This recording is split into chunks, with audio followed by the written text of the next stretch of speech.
अस्सलाम वालेकुम दोस्तों, welcome back to my channel. आज मैं मौजूद हूँ बिश्केक में और ये है कैपिटल ऑफ किर्गिस्तान। यहाँ पर मैं आया हूँ दुबई से और बहुत सारे लोगों के सवाल आते हैं कि आप किस तरह से यहाँ पर आए और वीज़ा कैसे मिला, अकोमोडेशन कितने की ली, फ़्लाइट कितने की पड़ी। बहुत सारे लोगों के सवाल आते हैं, तो आज मैं उन सारे सवालात के जवाब डिटेल्स में देता हूँ। Stay tune. मेरे साथ मेरे दोस्त बैठे हुए हैं सैयद रिजवान, और आज वो सारे सवालात करेंगे जो पब्लिक मुझसे पूछना चाहती है किर्गिस्तान के बारे में। तो जी रिजवान, कैसे हैं आप? अल्हम्दुलिल्लाह मैं ठीक ठाक। आप बताएं नजम साहब, कैसे हैं आप? अल्हम्दुलिल्लाह खैरियत से हूँ। भाई काफ़ी सारे कमेंट्स आए हुए हैं, काफ़ी सारे लोग आपसे सवालात करना चाह रहे हैं। बस मेरे ख्याल से शायद आप बिज़ी रहते हैं, क्या है, तो मैंने कहा आज आपसे थोड़ा टाइम ले लिया जाए। मैं कोशिश तो करता हूँ कि सबको रिप्लाई करूँ, अच्छा अच्छा लेकिन मैक्सिमम जितना इन्फॉर्मेशन एक कमेंट में दी जा सकती है वो तो दे देता हूँ, सब लेकिन जो डिटेल में लोग जानना चाहते हैं उनके लिए ख़ास वीडियो बनाई है। तो सबसे पहले तो भाई मैं आपसे बहुत थैंक यू कहूँगा कि आपने थोड़ा सा टाइम निकाला हमारे लिए। बहुत शुक्रिया, बहुत तो शुक्रिया। मैं आपसे पहले कमेंट दो 5-6 कमेंट्स हैं, ठीक है, मैं आपसे ठीक है। सवालात करूँगा, तो मुझे आप ज़रा सा क्लियर बताइएगा। पहला कमेंट पढ़ने जा रहा हूँ। अच्छा देखिए, पहला कमेंट आया है हमारे पास कि दुबई से अबू धाबी कैसे जाएँ। सबसे पहले अगर आप दुबई में हैं या शारजा में हैं तो मेन सवाल होता है कि हम अबू धाबी एयरपोर्ट कैसे जाएं। विज़ एयरलाइन क्योंकि अबू धाबी से जाती है, ठीक है। अगर आप शारजा से जा रहे हैं तो शारजा से सबसे पहले एक बस आती है 308, जो कि आपको इब्ने बतूता मॉल पे ड्रॉप करेगी, ठीक है।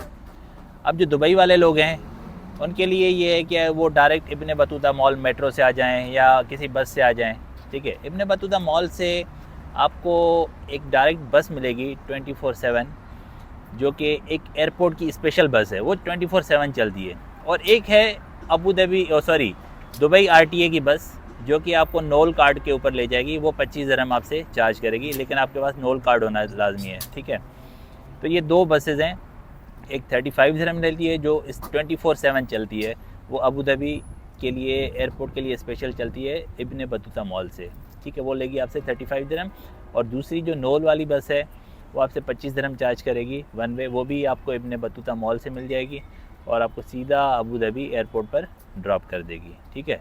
तो ये हो गया सबसे पहले तो पहला क्वेश्चन क्लियर कि हम अबू धाबी एयरपोर्ट कैसे पहुँचे, ठीक है। अब नेक्स्ट अच्छा, क्वेश्चन आप किसको रेकमेंड करेंगे, किस पे जाना चाहिए?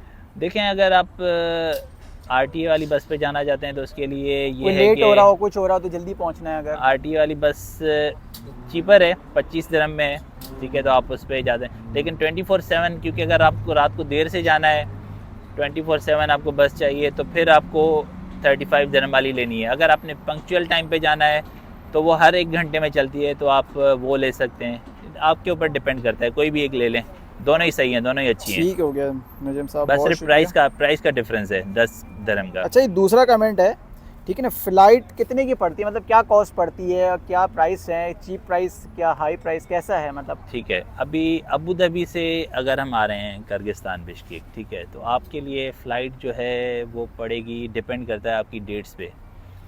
अगर आपने 1 महीना पहले बुक करवाई है तो वो आपको 200 से 250 दिरहम के बीच में भी पड़ सकती है, लेकिन आपको डेट्स देखनी है कि किस में सस्ती आ रही है।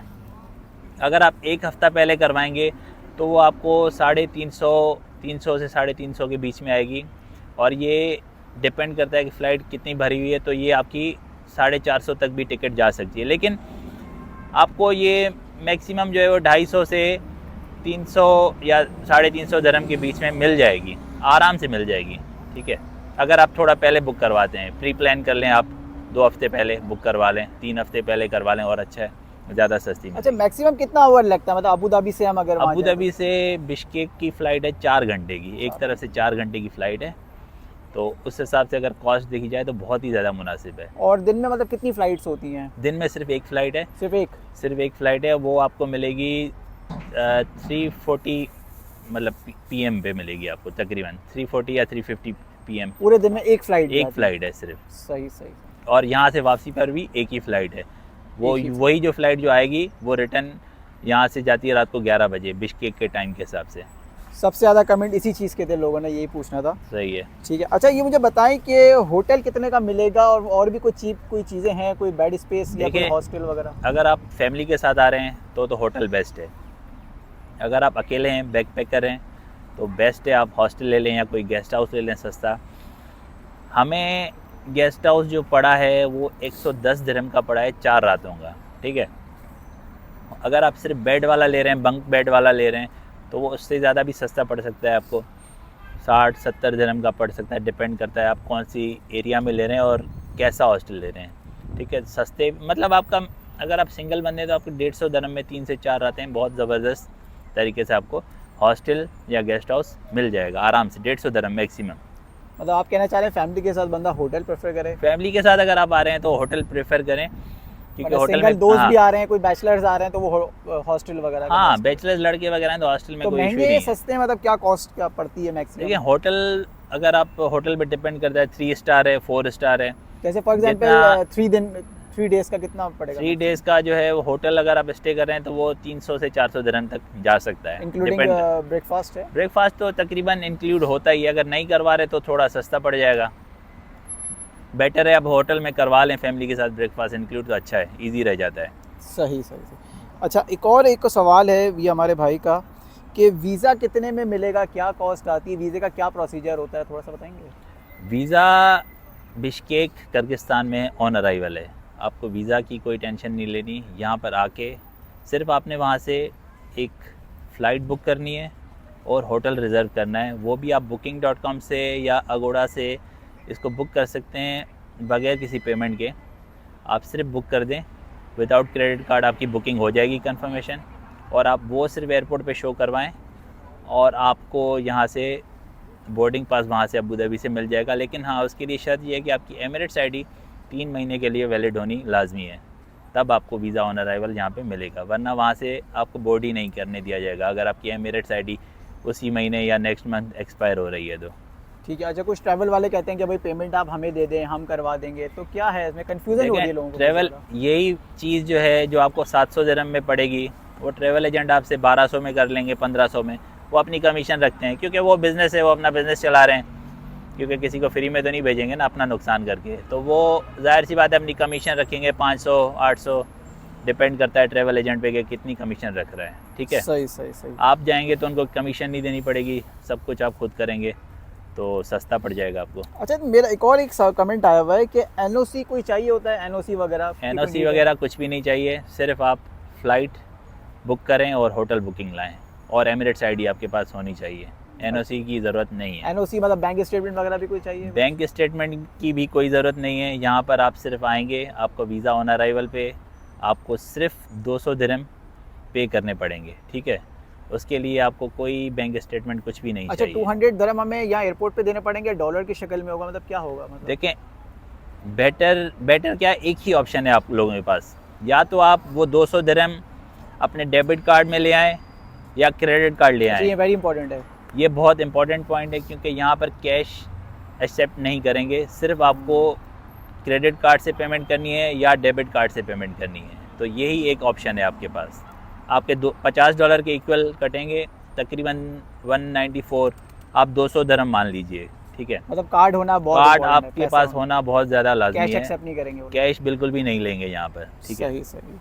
अच्छा दूसरा मुझे एक चीज़ पूछनी थी, लोगों को खाने का सबसे ज़्यादा सवाल आ रहे हैं कि फ़ूड कहाँ से मिलेगा, पाकिस्तानी, इंडियंस, हलाल है नहीं हलाल है, क्या इसके बारे में आप बोलें? किर्गिस्तान 90% जो है कंट्री है वो मुस्लिम कंट्री है। यहाँ पर तकरीबन हर जगह पे आपको हलाल फूड मिल जाएगा, ठीक है। शवारमे मिल जाएंगे, KFC हलाल मिल जाएगा, या इनके जो लोकल फूड्स हैं वो भी आपको बहुत ही ज़्यादा सस्ते मिल जाएंगे। मतलब आप 10 से 12 या 15 दिरहम के दरमियान बहुत ही ज़बरदस्त किस्म का खाना खा सकते हैं। शवारमा वही आपको जो मिलेगा 5 से 6 दिरहम का बहुत अच्छा मिल जाएगा और बहुत बड़ी साइज़ का मिलेगा। इस तरह से बर्गर्स वगैरह भी यहाँ पे आपको सस्ते मिल जाएंगे और बहुत बड़ी क्वांटिटी में बड़ी साइज़ के बर्गर्स मिलते हैं। हाँ, अगर आप इंडियन पाकिस्तानी खाना खाते हैं तो वो थोड़ा आपको एक्सपेंसिव पड़ जाएगा, वो भी इतना ज़्यादा नहीं, बस मैक्सिमम आपका 20 दिरहम तक पर हेड पड़ जाएगा, इससे ज़्यादा महंगा नहीं पड़ेगा। सही। अच्छा ये हमारे एक भाई का कमेंट आया रासुल खैमा से, बिलाल खान का, कि कंट्री महंगा है या सस्ता है, मतलब किस लिहाज से, मतलब क्या है? कुछ बताएंगे कंट्री बहुत ज़्यादा सस्ता है। अगर आप दुबई से आ रहे हैं तो आपको ये कंट्री बहुत ज़्यादा सस्ता पड़ेगा, बहुत ज़्यादा सस्ता पड़ेगा। फूड मतलब वगैरह? आप फूड वगैरह एज़ कम्पेयर टू दुबई आपको यहाँ पर बहुत ज़्यादा सस्ता महसूस होगा। लोगों का मतलब कि हम फैमिली के साथ आ रहे हैं, कोई शॉपिंग वॉपिंग करनी है तो नहीं क्या नहीं है? नहीं नहीं, शॉपिंग वगैरह के लिए अगर आप देखें किसी ब्रांड्स वगैरह से कर रहे हैं तो महंगी पड़ेंगी, लेकिन एज़ कम्पेयर टू शॉपिंग में इतना कोई ज़्यादा सस्ता नहीं है वो। अगर आप जैसे जैकेट्स ले रहे हैं, शूज़ ले रहे हैं, तो वो दुबई के बराबर ही पड़ जाएंगी तकरीबन आपको। लेकिन एज़ कम्पेयर टू दुबई कहीं कहीं आपको सस्ती भी मिल जाएंगी चीज़ें। लेकिन दुबई में भी हमें बहुत ज़्यादा सस्ती चीज़ें मिल जाती हैं। गिफ्ट मार्केट्स हो गए, डे टू डे, और बहुत सारे अलग अलग गिफ्ट मार्केट्स हैं, तो वहाँ पर भी मुनासिब चीज़ें मिल जाती हैं। तो हम सस्ते और बुरे का इस शॉपिंग के चीज़ों में जो है वो कंपेयर नहीं कर सकते, बराबर ही समझें आप। सही। अच्छा, एक सवाल मैं आपसे पूछूंगा, ठीक है। कि ये ट्रैवलिंग हिस्ट्री के हिसाब से कैसा रहता है, मतलब कोई फ़ायदा है या नहीं है? जैसे यूरोप जाने के लिए कुछ ख्वाहिशमंद रखते हैं, कोई यूएस जाने का ख्वाहिशमंद रखते हैं, ट्रैवल हिस्ट्री के हिसाब से कैसा है मुझे? देखें, इस कंट्री में आपके सिर्फ़ और सिर्फ जो टोटल ख़र्चा लगेगा फ़्लाइट, होटल का, वो लगेगा 500 दिरहम तक, ठीक है। उसके अलावा जो 200 दिरहम लगेंगे आपके वीज़ा ऑन अराइवल के, टोटल 700 दिरहम में।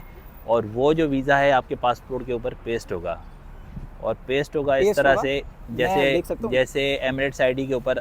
जी हाँ, मैं आपको दिखाता हूँ। जैसे हमारा वीज़ा यूएई में पेस्ट होता था, उस तरह से आपका ये वीज़ा पेस्ट होता है। ये देखें जी, इस तरह से वीज़ा पेस्ट होता है।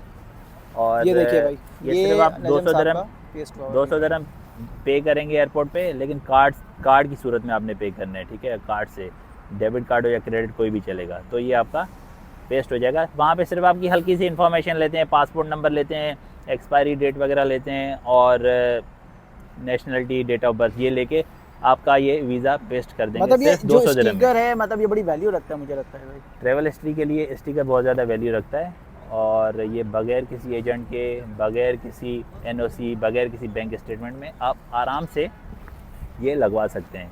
और ये मैंने पाकिस्तानी पासपोर्ट में लगवाया है, कोई इशू नहीं हुआ कुछ भी। और यहाँ की इमिग्रेशन बहुत ही ज़्यादा स्मूथ है। लोग डरते हैं कि भाई डिपोर्ट कर देंगे हमें, हमारी you can go no problem. तो वो असल में लोग पूछ रहे थे कि जा सकते हैं, हमारी वीडियो रिकॉर्ड हो रही है। तो ट्रैवल हिस्ट्री के लिए बहुत ही बेस्ट है, और बहुत सस्ते में आपको पड़ जाएगा।